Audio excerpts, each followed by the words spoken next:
जब अपराध देता है दस्तक, सातिर अपराधी बिछाते हैं जाल, बुनते हैं जुर्म का ताना बाना और दे डालते हैं बर्दात अंजाम। हर गुनहगार पर हमारी नजर, पहली बार तेलियामुरा पे देखते रहिए सिर्फ स्पंदन त्रिपुरा पर।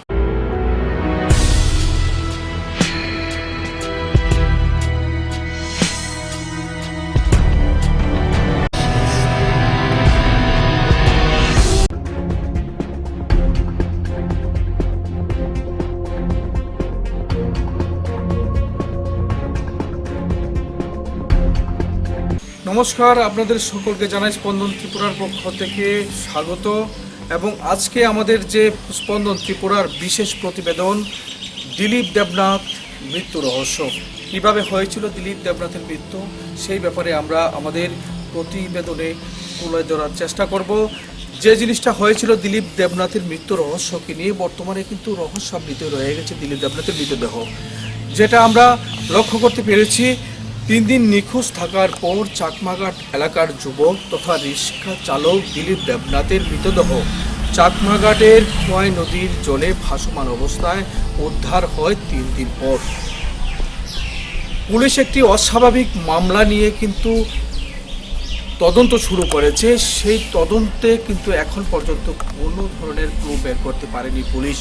সেই জায়গা দাঁড়িয়ে কিন্তু আমরা আমাদের স্পন্দন ত্রিপুরার টিম সোজা চলে গেলাম চাকমাঘাট। যে জিনিসটা আমরা আরও প্রত্যক্ষ করতে পেরেছি যে মৃত পরিবারের বক্তব্য এবং দিলীপ দেবনাথের স্ত্রী, দিলীপ দেবনাথের মৃতের ঠিক 3 থেকে 4 দিনের মাথায় ফাঁসিতে আত্মহত্যার চেষ্টা, সেটা কিন্তু রহস্যের আরও একটি দিক আমাদের কাছে স্পষ্ট উঠে এলো।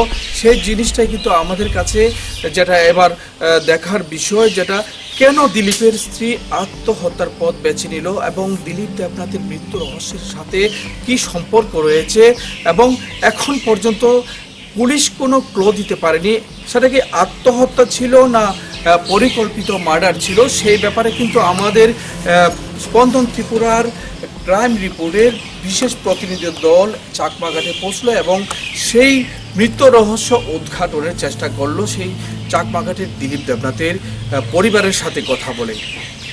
ঘড়িতে তখন দুপুর 12টা। চাকমাঘাট সিআরপিএফ ক্যাম্প সংলগ্ন কাঁচামাটির চড়াই উতরাই পথ দিয়ে গিয়ে মৃত দিলীপ দেবনাথের বাড়িতে যাওয়ার পথেই পিতা হারানো ছোট্ট দুটি শিশুর সাথে দেখা। সাথে ছিলেন তাদের মা। পরে তাদের সাথে স্পন্দন ত্রিপুরার টিম চড়াই উতরাই পথ পেরিয়ে মৃত দিলীপের বাড়িতে প্রবেশ।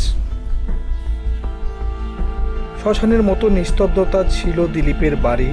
পরিবারের সকলে বাড়িতে থাকলেও যুবক দিলীপের রহস্যজনক মৃত্যুর ঘটনায় সকলে ছিল বিহ্বল। কি হয়েছিল সেদিন, কোথায় ছিল দিলীপ, কিভাবেই বা তার মৃত্যু হলো, কিভাবেই বা তার মৃতদেহ খোয়াই নদীর কিনারায় পৌঁছল, সে রহস্য উদ্ঘাটনে স্পন্দন ত্রিপুরার ক্রাইম রিপোর্টের বিশেষ প্রতিনিধি দল ছুটে গেল দিলীপের বাড়িতে। উল্লেখ্য, গত 8ই নভেম্বর দুপুর প্রায় 1টা ছই দিলীপ কাজের সন্ধানে বেরিয়ে গিয়ে আর বাড়িতে ফিরে আসেনি।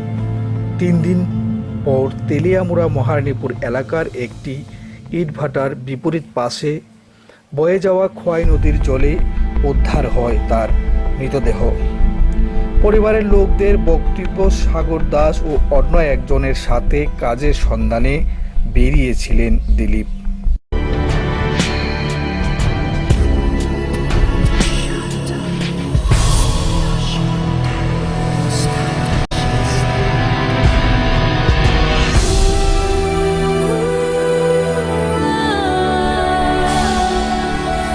এই মুহূর্তে স্পন্দন ত্রিপুরার টিম এসে পৌঁছলো তেলিয়ামুড়া চাকমাঘাট এলাকা দিলীপ দেবনাথের বাড়িতে। কিছুদিন আগেই খোয়াই নদীর পাড়ে তার মৃতদেহ উদ্ধার হয়েছিল। এই রহস্যজনক মৃত্যুর ব্যাপারে তেলিয়ামুড়া থানার পুলিশ পর্যন্ত এখন কি কারণে এই মৃত্যুর ঘটনা, আদতে আত্মহত্যা করলো দিলীপ নাকি তাকে খুন করে নিক্ষেপ করা হয়েছে খোয়াই নদীর জলে, এই অন্তর্তদন্তে আমরা স্পন্দন ত্রিপুরার টিম এসে পৌঁছলাম দিলীপ দেবনাথের বাড়িতে। এখন কথা বলবো দিলীপ দেবনাথের মা সঙ্গে। কি হয়েছিল ঘটনাটা? ঘটনা আমি কিছু জানি না, আমি বাড়িতে না, আমি আগরতলা থাকি বাসা বাড়ির। এরপর মারা যাওয়ার পরে আমারে গিয়ে তারা আনিচ্ছে, আমি আইছি। আর পরে তো তারা নদীর ঘাটও পাইছে, ভাই আনছে, আমি শ্মশান ঘাটে লাশ পাইছি। আমারে দেখায় তারা আমার গাতার জ্বালাইছে। আমার আমি আর জানি না কিচ্ছু, আমি বাড়িতে না। দিলীপ দেবনাথ কার সঙ্গে বেরিয়েছিল এই ঘটনা কি জানেন আপনি? এটা আমি জানুম কেমন, আমি বাড়িতে না তো, আমি তো আগরতলা। আমি জানি উদ্দূরে, আমি আর কিচ্ছু জানি, আমার পছন্দ উদ্দূরে। পরিবারের লোকদের সাথে কথা বলে যতটুকু জানা গেছে সবই রহস্যের ইঙ্গিত দিচ্ছে এই অস্বাভাবিক মৃত্যুর ঘটনার। কিন্তু মৃত দিলীপের মায়ের মন চাইছে দিলীপ মৃত্যুর রহস্য উদ্ঘাটন হোক। মা প্রভাদেবী আগরতলায় গৃহ পরিচারিকার কাজ করে পরিবার প্রতিপালন করে আসছিল দীর্ঘদিন ধরে। দিলীপের শেষকৃত্য সম্পন্ন হওয়ার কিছুক্ষণ আগেই এসে শেষবারের মতো সমাধিস্থলে দিলীপকে দেখেন। তিনিও চাইছেন নিজের ছেলের মৃত্যুর রহস্যের সঠিক তদন্ত হোক। কি হয়েছিল সেদিন, কেনই বা দিলীপের স্ত্রী দিলীপ মৃত্যুর 3 দিনের মাথায় ফাঁসিতে আত্মহত্যার চেষ্টা করলো? তাদের সাংসারিক যেমন যাত্রা কেমন ছিল, কি বলছেন প্রতিবেশীরা, কি বা বলছেন দিলীপের মা? কেনই বা কচি কাঁচা 2টি শিশুকে রেখে দিলীপের স্ত্রী দিলীপের মৃত্যুর 3 দিনের মাথায় আত্মহত্যার চেষ্টা করতে চাইছিল? অনেক প্রশ্নের সম্মুখীন হয়েছি আমরা। স্পন্দন ত্রিপুরার টিম আমরা গিয়েছিলাম দিলীপ দেবনাথের বাড়িতে। সেদিন আমরা সেখানে কথা বলার চেষ্টা করেছিলাম দিলীপ দেবনাথের স্ত্রীর সাথে, দিলীপ দেবনাথের মায়ের সাথে। সেই জায়গায় কিন্তু অনেক ধরনের প্রশ্নের সম্মুখীন হয়েছি আমরা, এবং রহস্য কিন্তু থেকেই যাচ্ছে। আসলে কি দিলীপ দেবনাথ আত্মহত্যা করেছে নাকি তাকে পরিকল্পিতভাবে মার্ডার করা হয়েছে? সেই জিনিসটা কিন্তু প্রশ্নের মধ্যে থেকে যাচ্ছে। আজকে 4 থেকে 5 দিন কেটে গেল, তেলিয়ামুড়া পুলিশ এখন পর্যন্ত তার উদ্ঘাটনের কোনো চেষ্টাই করছে না বলে আমাদের কাছে খবর। তাদের পরিবারের সাথে আমরা কথা বলেছিলাম, আমরা আরও জানার চেষ্টা করব। আমরা দেখে নিচ্ছি কি বলছেন। আমাদের সংবাদ প্রতিনিধি আছেন, আমাদের স্পন্দন ত্রিপুরার বিশেষ প্রতিনিধি দলে আছেন আমাদের প্রতিম ভট্টাচার্য, কথা বলছেন দিলীপ দেবনাথের স্ত্রীর সাথে, দিলীপ দেবনাথের মায়ের সাথে। কী রহস্য সেখানে বেরিয়ে আসে সেটা এখন দেখার বিষয়।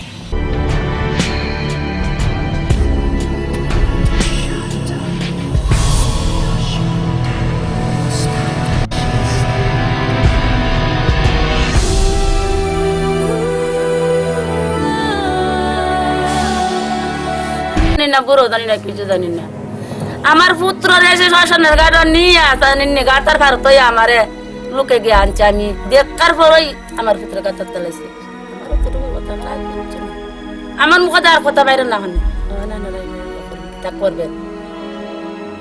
আর বেশি কিছু আমি জানি না। কথা বলে নিচ্ছি দিলীপ দেবনাথের স্ত্রী সঙ্গে। মঙ্গলবার দিন সকালবেলা তারা 7টার সময় আইছে। কে এসেছিল? এই তো 2জন লোক আইছে। নাম কি?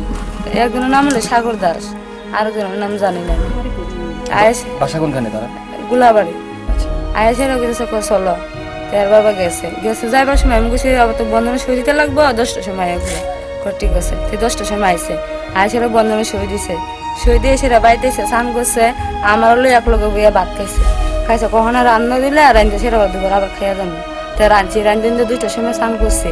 স্নান করে আমি কোথাছি ভাত খাইবা নিয়ে না একটু পরে খাবো।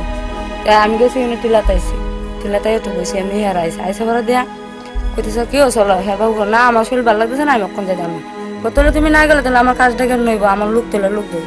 আমি এখন তোমার কত লোক দেবো, কে কইতেছে এটা? ও মালিকে কইতাছে। ওই সাগর দাস। হ্যাঁ, তা আমি আবার আইসারা সাগর দাস কিসের ব্যবসা করে? সুপারি ব্যবসা। তা আমি আবার ইশারা দিছি, আমি কই তোমরা এর বাবা নিও না, এর বাবা যাও না করতেছে, থাক তোমরা যাও গা। কোনা তাহলে আমার লোক দেবো কাটা। এবার ঠিক আছে আমি যাবো, লোক যখন দিয়ে থাকতেন না আমি যাবো। ওই গেছে দা আর আইলো না।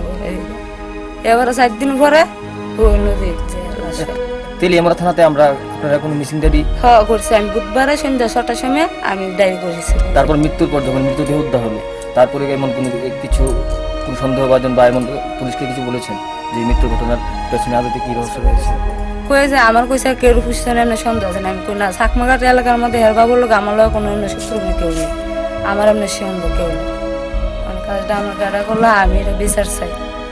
আমার কি মনে করতেছেন আপনারা কিভাবে কি মনে করতেছেন, আপনার পরিবারের লোক কি মনে করতেছে? এটা কি তার নিছক একটা আত্মহত্যা নাকি তাকে খুন করা হয়েছে? এটা পোস্টমর্টমে যে উইয়া পাওয়া গেছে এটা মনে খুনের মতনই দেওয়া গেছে। কি পাওয়া গেছে পোস্টমর্টমে, কি বলছো ওরা? ওই তো পোস্টমর্টমে ধরা পড়ে গেছে, উইয়া খুবাইয়া মারছে, রড দিয়া উইয়া করে মারছে। পোস্টমর্টমে এটা ধরা এই কথাটা আপনার কে কইছে? কইছে ওই তো আমার নন্দের দ্বারা কইছে, আমার বাসুরে আমার নন্দে আমার দ্বারা কইছে। সেদিন কি ওনার শালক ওই দিন ওনার সাথে ছিল? কে? যে যে মারা গেছে দিলীপ দেবনাথের শালক শালক কেউ ছিল? বলতে বা আপনার ভাই এরকম কেউ ছিল ওর সাথে? না আমি তো বাড়িতে গেছে, তো আমি আর দেখছি না কেডা আসলো না আসলো। আপনি কই আছিলেন ওই দিন যখন বাড়ি থেকে যায়? তো যেদিন বাড়িতে যাই আমি তো বাড়িতে হই। আমার কইছে তুমি আলু মুল বাড়িতে রাখো, আমি মাংস আর আড়া লইয়া সন্ধ্যা সন্ধ্যা আয়া করো। আমি তো ফুলা ভান্ডে লইয়া বিছানতে ভরে দিছি, ঘুম লাগেছে। হাত কেন ডাবাজ ওইটা দেখি কখন আইসে না, ফোন করি সুইচ অফ সুইচ অফ। তারা কাছে ফোন করি, তারা মোবাইলও সুইচ অফ। সবার মোবাইল সুইচ অফ আছে। হ্যাঁ এই যে সাগর দাস, হ্যাঁ সাগর দাসের মোবাইলের নাম্বার আমি খালি জানি, তাই মোবাইলে ফোন করছি, তাই মোবাইল সুইচ অফ আছে। হ্যাঁ পরের দিন ফোন করছি, আমি তোমরা কোন আছো? আমি তো বাড়িতে। আমি তুলি হের বাবু দিয়েছে না, না হের বাবুর তো আমি তোমরা চাকমাঘাট বাজার লামাই দিয়ে ঘুরছি। আমি চাকমাঘাট বাজার লামাই দিয়ে গেলে মানুষটা বাড়ি দিত না, মানুষটা চিনে না বাড়ি ঘর। আমি কেমন কিতাম, আমি কেমন কিতাম না জানো লামাই দিয়ে গেছে, আমার জামাই আমার বাড়িতে নিয়ে দিয়ে। আচ্ছা পুলিশ কি সাগর দাস রুলে গেছে, নাম ঠিকানা জিজ্ঞাসা করছে, জিজ্ঞাসা করে ঠিক আছে তোমরা বাড়িতে যাও, কোনো আত্মীয় স্বজন আছে সবাই জানাও, কই আসে না আছে কোনো কিছু নেই, পরে আমরা তালাশ করি। পুলিশ সাগর দাসকে নিছিল থানায়? হ্যাঁ ফোন করে নিছে। কোনো ক্লো পাওয়া গেছে? না কোনো ক্লোজ পাওয়া গেছে না। আমি আমার স্বামীরে যারা মারছে, আমার ফুলা মায়ের আমার যে সাগরে বাঁচিয়েছে তার আমি শাস্তি চাই, আমি আর কিছু চাই। সেদিন কোন জায়গায় গেছিল এরকম কোনো ধারণা আছে আপনার? ওই ফারবিলে লেসু বাগানের কাছে গেছিল। কি লেসু বাগান? কি কাজ করতে লেসু গেছিল? বাগানে তো সুপারি গাছ, লেসু বাগানে দেখেছে যে বাইত কাজ করছে তো এই বাইত জিগাইছি, আমি গেছি। কি নাম ওই বাড়িটার?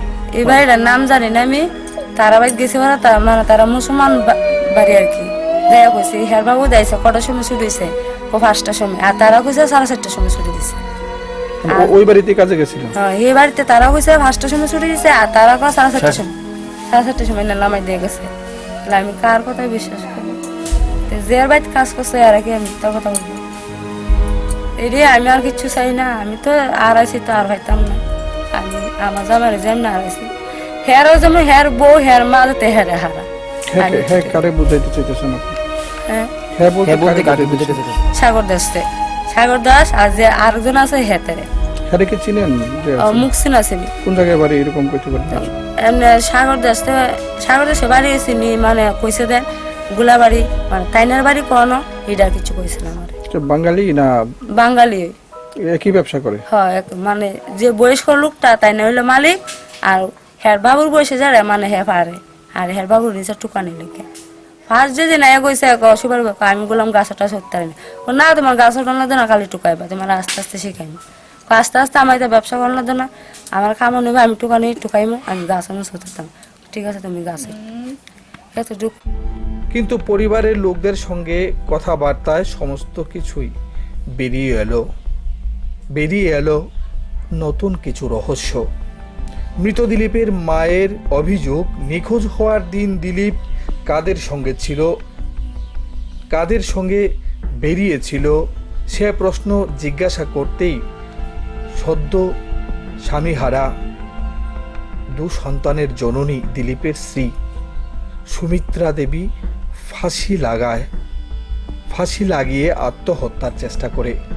দুইটা লইয়া গেছে এই লোকের বাড়িতে আমার লইয়া দাও আমি দেখি তারা জিগাইয়া কোন জায়গা দুইটার সময় কাজ লইয়া গেছে এরপরে আমার বউ কিতা করলো গলার মধ্যে ফাঁসি লাগাইলো ঘরের তীরের মধ্যে ঘরের ভিতরে তালা দিয়া এরপরে আমি তো গিয়া পুলিশের থানা দিয়ে জানাইছি দেখেন আমার ছেলে গেছে গেছে আমার পুত্রের বউ এমন করছে আমি লোকের চিনানো লাগিয়া কথাটা কোয়ানে তখন আমি আনারা জানাই যাই এটা কিতা করো নখন আনারা কিতা করবেন করে ইউটিউব নেন কি কারণটা কি থাকতে পারে এর পেছনে? আপনার আপনার পুত্রবধূ ফাঁস লাগাইতে গেছে এবং আপনি পুলিশকে জানাইছেন, কি কি রহস্য আছে, কি মনে করতেছেন এখানে?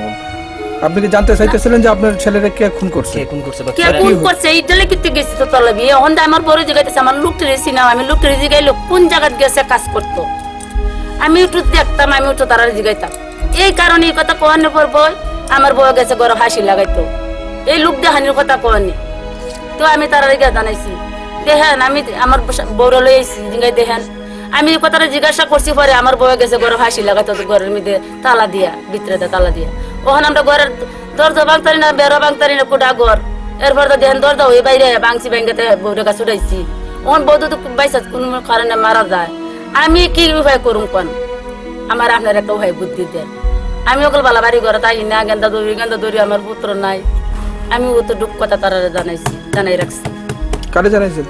ওই টানা থানার মধ্যে কবে গেছিলেন? ও তো আজ কোনো কালে আমরা কুদুর আগে বাইতাইছি জানি না বুড়ো জানি না কিছু জানি না আমার পুত্র এসে শাসনের গাড়ি নিয়ে আসা গাতার ভারত আমারে লোকে গিয়ে আনছে আমি দেখার পরই আমার পুত্র গাতার চালাইছে আমার মুখে আর কথা বাইরে না হন তা করবেন। ফাঁস লাগানোর কথা বলতে স্ত্রী কিন্তু বলছে অন্য কথা। আসলে কি হয়েছিল সেদিন, কেন সে আত্মহত্যা করতে চাইছিল শুনিনি তার কাছ থেকে। বিষয় আমি ফাঁস লাগাইছি না, আমার শাশুড়ি আমার কইছে তোমরা তো কাজ করছো, টাকা পয়সা কিতা করছো, আমার পুত্রের কামের সময় 10টা তোমার হাতেতে বাইর না, মানে এর উদ্দেশ্য কিতা আমি মারছি। স্বামী কারা বলে কি বউ মারতে পারে? আপনারা আমার বুঝার না। আমি 5 সময় বাড়িতে বিয়ে হয়ে আইছি, আমি সবাই মুখে শুনছি আমার শাশুড়ি বালা না, ওখানে শাশুড়ি বালা আমি বালা না, বুঝছেন নি? সবাই মানে আগে কি আমার শাশুড়ি বালা আসলো না, ইয়ার মধ্যে ওখানে শাশুড়ি বালা আমি বালা না। এই দুঃখে আমি আজকে ফাঁস লাগাইতাম গেছিলাম। আমি স্বামী নাই যখন সবাই যখন আমার দোষে, আমার ভাই বন্ধু আমি ইয়ে করছি, আমি মারছি, ঠিক আছে আমার স্বামীর লোক। সাগর দেব মানে কতদিন ধরে চিনেন আপনি? আমি সাগর যাচ্ছি মানে আইসে পর থেকে চিনি, এমনি আগে চিনতাম না। কতদিন ধরে? ওই তো মাসখানে ধরে হের বাবা নিতেছে, এই মাসখানে ছিল। সাগর দাসের সাথে মাসখানে ধরে সুপারি ব্যবসা করতে, মানে সুপারি মাসখানে ধরে নিতেছে। সবসময় আপনাদের বাড়িতে আইতো সাগর দাস? না আগে আইতো না, মানে মাসখানে ধরে আয়া লইয়া যা আবার আইনা দিয়ে যা, আগে আইতো না। তো শাশুড়ি সকালবেলা আইতে বুঝেছে, মানে শাশুড়ি তো কইছে লোকটা চিনাই লাগিয়া আমি এর লাগে আমি ফাঁস লাগাইছি না।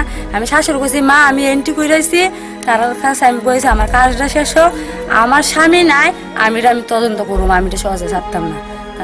তারা মনে করে কিন্তু আমি মেরা নিচ্ছি, আমার স্বামীকে আমি মারতে পারি কন্যা? তারা দেখো আমার চরিত্র খারাপ পালা না, তারা নিজের সুখ হন পর্যন্ত দেখছি না, আমার না ধরতে পারছে। তারা তো কইছে, তারা কিছু কইলে আমি শাশুড়ির অনেক সময় আমি কইছি আমার মার দিব, আমি থানাত কেস দিব, কিন্তু আমি আর কেউ কোনোদিন আমি কিছু কইছি না, আমি হ্যার নামে আমি থানাত কেস দিব। কারণ আমি স্বামী নাই, নিরুপায় আমি, আমার পক্ষে কথা বলানোর কেউ নাই, তাই লেগে তারা আমার উপরে ইলজাম লাগাইছে। আপনি চাইতেছেন নি? হ্যাঁ আমি যখন ভালো করে বুঝতেছি না, আপনি চাইতেছেন নি আপনার স্বামীর? হ্যাঁ আমি চাইতেছি সুতদন্ত হোক এবং হ্যাঁ আমি চাইতেছি এটা আমার স্বামী যেমন নিখোঁজ হয়েছে আমি তদন্ত করে বাইর করতে চাই।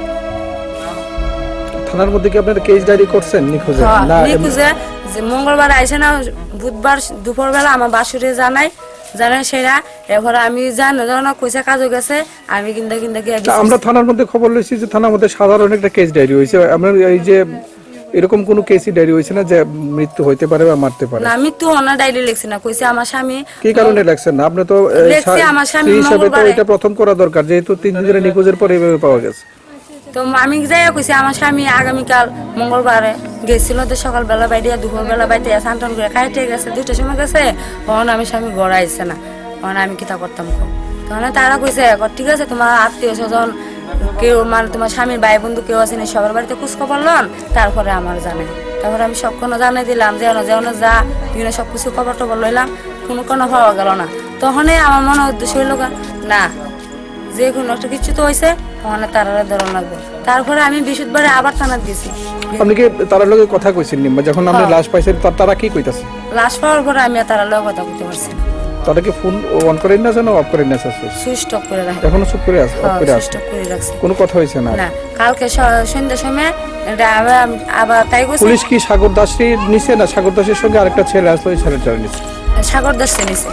ওই ছেলেটা নিছে না? সাগর দাস নিয়েছে, সাগর দাসে ফোন করছে, টানার থেকে ফোন করছে, তাই নাইছে, তাই জিজ্ঞাসাবাস করছে, তাই না কইছে এই চাকমা কাটা নিয়ে বাজার নামাই দিছে। তখন তাহলে জিজ্ঞাসা করছে কেউ দেখছিনি, তখন তাই না কইছে দেখছে। তাহলে আমি চাকমা বাজার দুনিয়া খুঁজে লাইছি, সবাই জিজ্ঞাসা দেখছিনি, তারা কইছে দেখছে। আমরা স্পন্দন ত্রিপুরার টিম কথা বলেছিলাম পাশের বাড়ির লোকদের সাথেও। কেমন ছিল দিলীপ, তাদের সাংসারিক জীবনই বা কীরকম চলছিল, সব ব্যাপারে কিন্তু আমরা পাশের বাড়ির লোকদের কাছে জানতে চেয়েছিলাম। দেখে নিচ্ছি কি বলছেন পাশের বাড়ির মহিলারা। তো আসলে কি ঘটনা হয়েছে? ঘটনা আমরা এমন কিছু জানি না। দুদিন মঙ্গলবার থেকে কোথাও আমরা ওই বাচ্চাটির জিঙ্গাইছি, দিলীপের ছেলেরা জিঙ্গাইছি, পরে কইছে দিদি বাবু তো বাড়িতে নাই, কাজও গেছে, আইসে না, অন্যান্য কাজও গেছে, শ্বশুরবাড়ি বাড়তো গেছে, আইসে না। এরপরে পরস্পর শুনি দিলীপরা পায় না ইলা লুহাই খুঁজে, কিন্তু আমরা কয় না, আমরা কিন্তু এক ঘরের মানুষ, তাই আমরা এটা কয় না, জানাই না আমরা। ওই দোকান এলা বাসুর আছে, বাসুরে গিয়া কইস আপনার বাইরে ভাই না কদিন ধরে ইলা ওই মতে গিয়া নদীর গাড়ে ওই সিফাটি বা নদীর পারে সিফাটি। আপনি একটু আগে কইছেন যে কি কয় দিলীপের মিসেসই জানে কি হয়েছে, হ্যাঁ। আসলে এটা ব্যাপারটা কি কোন? ব্যাপারটা এমন কিছু আমরা জানি না, আমরা তো আইটাই না বাড়ির মধ্যে। কেলি গায়েন না কি কারণ? ইলা স্বভাব চরিত্র ভালো না, স্বভাব চরিত্র ভালো না, আমরা আইটাই না, ইলা কথাবার্তা ভালো না। যদি কোনো কিছু কইব থানাত গেম রক্ষণ জানাবো, তো রক্ষণে বান্ধা নিব, এখানে সামনে কইতাছি কোনো কিছু যদি সাবধান করি তাহলে কইব আমরা। এমন কি কেউ আছে যারা এখানে আইতো ওর সঙ্গে মেলামেশা ছিল? তো মেলামেশা তারা জেলার বন্ধু বান্ধব তো আইয়ে। সাগরদেব কি আইতো এখানে? স্বাগত, আমরা তো এমনি চিনি না, কেটা দিন আইয়ে নামটাম তো এমনি চিনি না, নামটা আমরা জানি না। যে ছেলেটা সেদিন নিয়ে গেছে সে কি এর আগে আর কোনোদিন আইছে? না, আমরা দেখছি না। কেমন আসলো দিলীপ কোন তো একটু? দিলীপ খুব ভালো মানুষ, দিলীপের মতো মানুষ এখান কেউ নাই, কেউ কার্য করতো না, এর ফারা হয়ে গেল হ্যাঁ কার্য করতো। কে কে? ওই তো দিলীপের বউ আর দিলীপে সবসময় কার্য করতো, ঘরের মধ্যে আইতে পারতো না, সবসময় কার্য করতো। আমরা স্পন্দন ত্রিপুরা টিম কিন্তু দিলীপ দেবনাথের বাড়িতে পৌঁছে কিন্তু হতবাক হয়ে গেছি। আমরা কথা বলেছি দিলীপ দেবনাথের স্ত্রী, দিলীপ দেবনাথের পুত্রের সাথে। রহস্য কিন্তু কি যে একটা বেরিয়ে আসার সম্ভাবনা রয়েছে সেটা কিন্তু বলার অপেক্ষা রাখে না। দীর্ঘ 1 মাস ধরে দিলীপের সাথে এক সুপারি ব্যবসায়ী তার বন্ধুত্ব হয়। পেশায় ছিল দিলীপ রিক্সা চালক। রিক্সা চালনার সাথে সাথে কিন্তু 1 মাসের মধ্যে তার যে কাজের পরিকল্পনা সেটাও কিন্তু পাল্টে দেয়।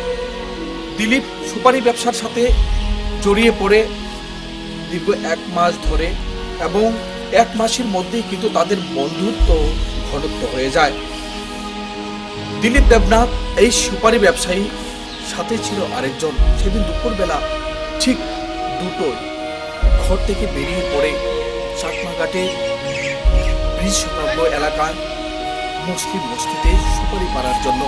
আমরা গিয়েছিলাম যেখানটায় আমরা শুনেছিলাম ব্রহ্মছড়ার লিচু বাগানস্থিত এলাকায় যেখানে দিলীপ যাওয়ার কথা।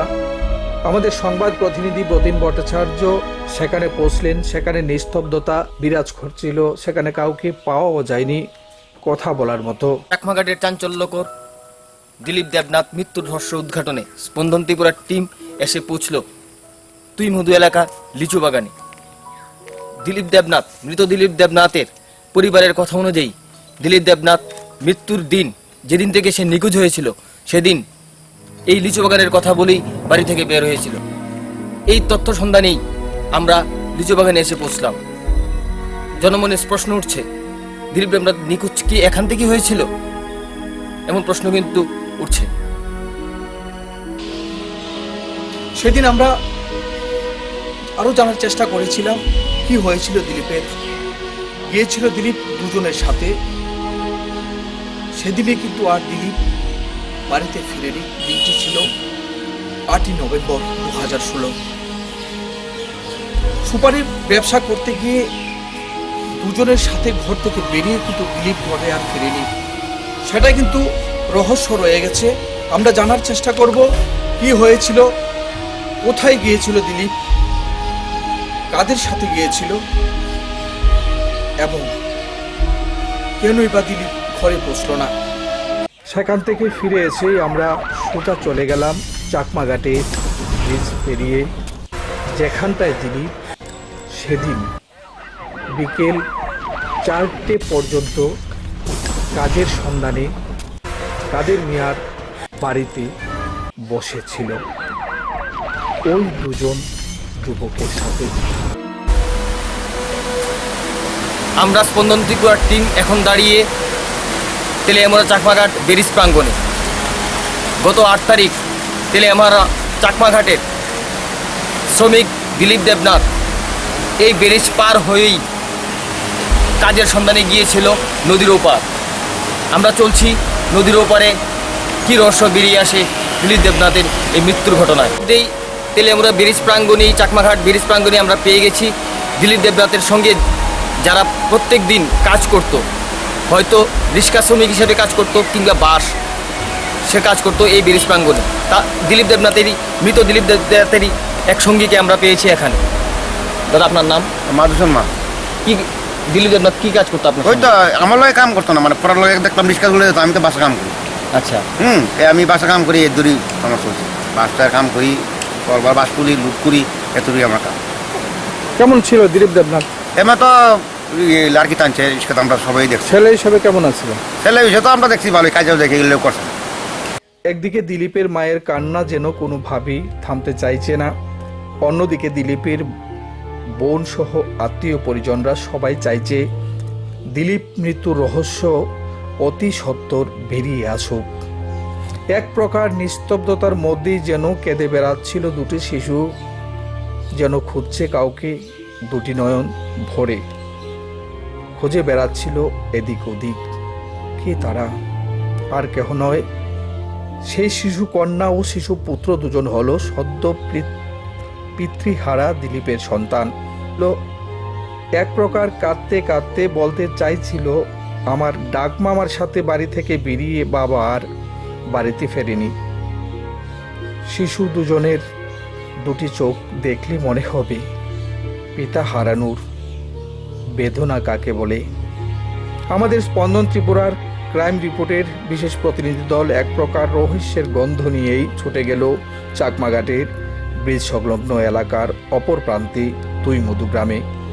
চাকমাঘাটের ব্রিজ পেরিয়ে খোয়াই নদীর পাশ দিয়ে গলি পথে ছুটল স্পন্দন ত্রিপুরার প্রতিনিধি দলটি তুইমধু গ্রামে, যেখানটায় দিলীপ নিখোঁজের দিন বিকেল 4টায় শেষবারের মতো কাজে নিযুক্ত ছিল।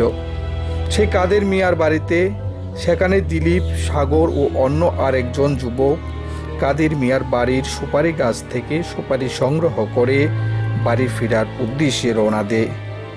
সেদিন অন্য দুজন যুবক বাড়ি ফিরলেও দিলীপ কিন্তু বাড়ি ফেরেনি, যে কারণেই খোয়াই নদীর জলে ভাসমান অবস্থায় 3 দিন পর দিলীপের মৃতদেহ উদ্ধার হলো।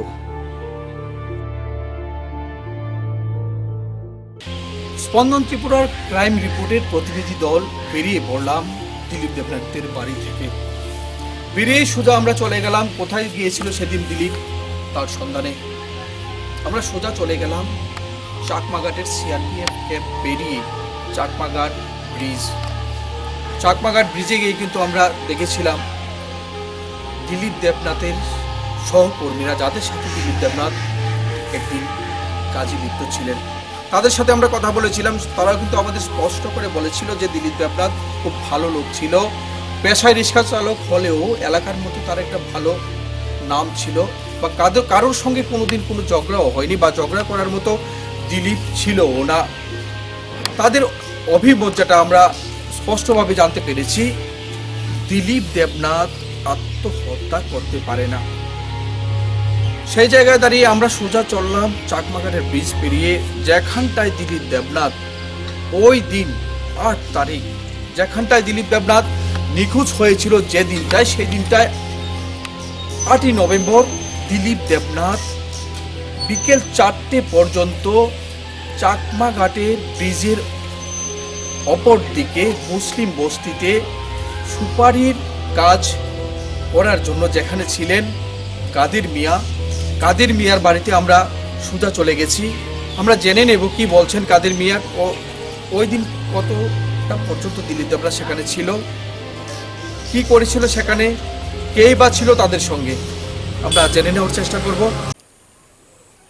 চাকমাঘাট খোয়াই নদীর ব্রিজ পেরিয়ে আমরা এখন যেই জায়গায় দাঁড়িয়ে, সেই জায়গাতেই শেষবারের মতো কাজ করেছিল দিলীপ দেবনাথ, যার সুপারির বাগানে সে শেষবারের মতো কাজ করেছিল। সেই কাদের মিয়া রয়েছেন আমাদের সঙ্গে। উনার সুপারি বাগান থেকে সুপারি পেরেছিল কাদের মিয়ার সঙ্গে তার 2 সঙ্গী। তারপর থেকেই নিখোঁজ। আমরা কথা বলে নিচ্ছি কাদের বাবুর সঙ্গে। আমি তো 3 জন আমার সাথে আসছিল সুপারি কিনতে। আমি 3 জনের কাছে সুপারি বিক্রি করছি। আমি 3 জনকে চিনি না।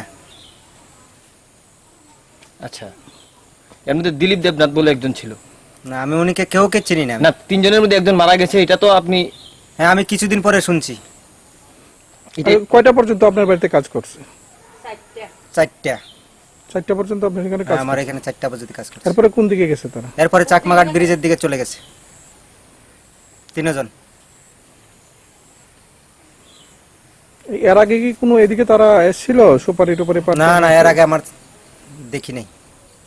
এই প্রথমবার? আচ্ছা, আপনার কি মনে হয় এই যে মৃত্যুর রহস্য, দিলীপ দেবনাথের যে মৃত্যুর রহস্যটা, এই বিষয়ে কি সে কি আত্মহত্যা করেছে নাকি তাকে খুন করা হয়েছে?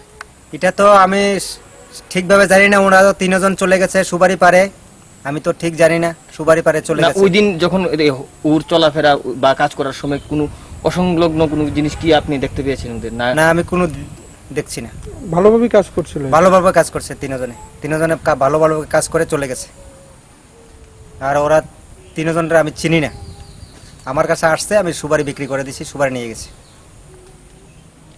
ওদের মধ্যে কথাবার্তার মধ্যে কোনো কথা কাটাকাটি এমন কি ছিল? না, এরকম আমি যেমন হাসাহাসি? না, এরকম কোনো শুনি না। আমি সুপারি বিক্রি করছি, ওরা পারে নিয়ে গেছে। আমি ওরা 3 জনের চিনি না। এই জায়গাটার নাম কি করতে পারবে? এটার মধ্যে তুই মধু গাঁও সভা। জায়গাটার নাম তুই মধু গাঁও সভা।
के बाद में उसके परिवार के कंप्लेन के बेसिस पे एक यूडी केस रजिस्टर किया गया and after that team of doctor से पोस्टमार्टम कराया एंड जो भी एग्जिबिट्स कलेक्ट होंगे एफएसएल भेजे जाएंगे।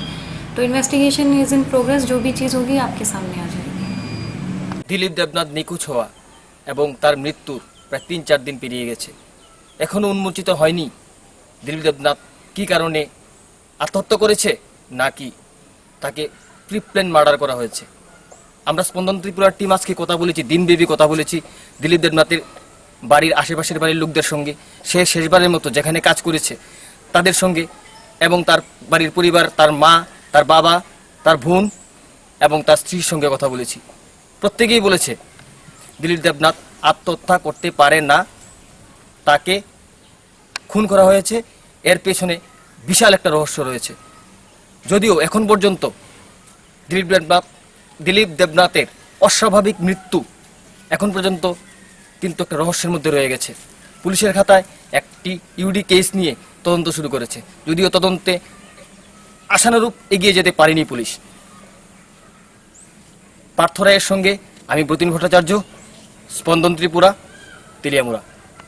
দিলীপ দেবনাথ মৃত্যু রহস্য নিয়ে আমরা দিনভর চাকমাঘাট থেকে